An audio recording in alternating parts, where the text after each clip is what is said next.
Unlock 1 के दूसरे phase की शुरुआत के साथ ही ऑयल मार्केटिंग कंपनियों ने पेट्रोल डीजल की कीमतों में 83 दिन से जारी ब्रेक को हटा दिया।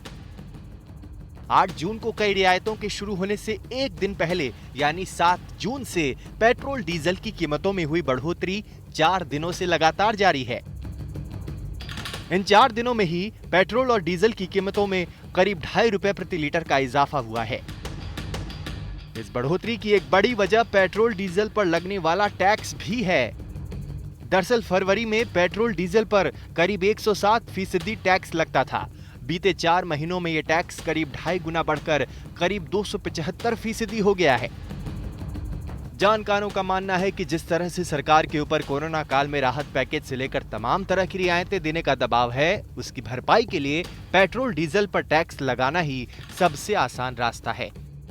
वैसे तो बीते कई महीनों से कच्चे तेल के दाम न्यूनतम स्तर पर रहे हैं और सरकार को मौजूदा कीमतों पर इससे बड़ी कमाई होनी चाहिए थी, लेकिन लॉकडाउन के चलते जब पेट्रोल डीजल की बिक्री ही आधी से ज्यादा लुढ़क गई तो सरकार के हाथ से ये मौका फिसल गया।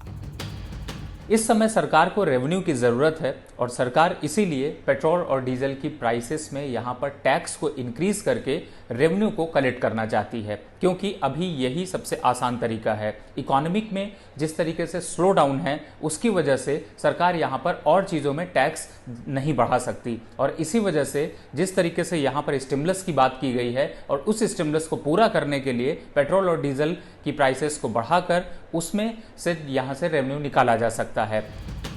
अप्रैल में तो पूरी तरह और मई में करीब करीब लॉकडाउन का ही असर रहा। ऐसे में रिटेल बिक्री तो कहीं कहीं पर महज 10% ही रह गई। सरकार ने कच्चे तेल के दाम घटने से पेट्रोल डीजल को सस्ता करने की जगह उस पर एक्साइज बढ़ाकर अपनी खाली होती तिजोरी भरने की कोशिश की। वैसे इस टैक्स को हटाने पर तो देश में पेट्रोल महज ₹18 प्रति लीटर पर मिल सकता है। फिलहाल इस पर करीब ₹50 के टैक्स लगते हैं और पेट्रोल पंप डीलर्स का मार्जिन, ढुलाई वगैरह मिलाकर ये करीब ₹73.5 प्रति लीटर पर मिल रहा है। केंद्र सरकार पेट्रोल पर करीब ₹33 प्रति लीटर एक्साइज ड्यूटी वसूल रही है, जबकि वैट के तौर पर ₹16 प्रति लीटर राज्य सरकारों की झोली में जाते हैं। हालांकि फ्यूल पर टैक्स लगाकर खजाना भरने का काम केवल भारत सरकार नहीं करती है।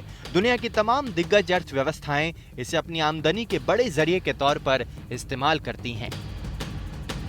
तेल के बड़े उत्पादक देश अमेरिका में तो पेट्रोल पर केवल 19% टैक्स वसूला जाता है, लेकिन जापान में इस पर 47%, ब्रिटेन में 62% और फ्रांस में 63% तक टैक्स वसूला जाता है। भारत में अब सरकार तो इस पर ज्यादा टैक्स लगाने से परहेज करेगी, लेकिन इसके अलावा तमाम देशों में धीरे धीरे लॉकडाउन हटने से पेट्रोल डीजल की डिमांड बढ़ सकती है। ऐसे में कम डिमांड में गिरावट से बेहाल कच्चे तेल के दाम उछाल मार सकते हैं। अगर ऐसा हुआ तो ग्राहकों पर फिर से महंगाई की मार पड़ सकती है।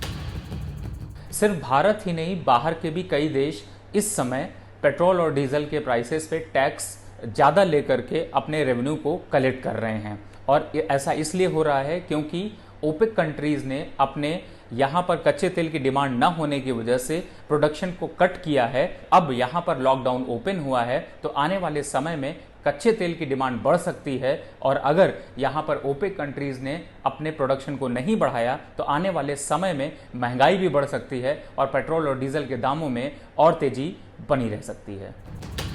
पहले ही तेल उत्पादक देशों ने गिरावट से घबराकर कच्चे तेल के उत्पादन में कटौती की है।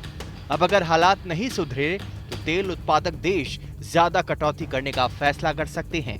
इससे भी दाम बढ़ने की आशंका तेज हो सकती है।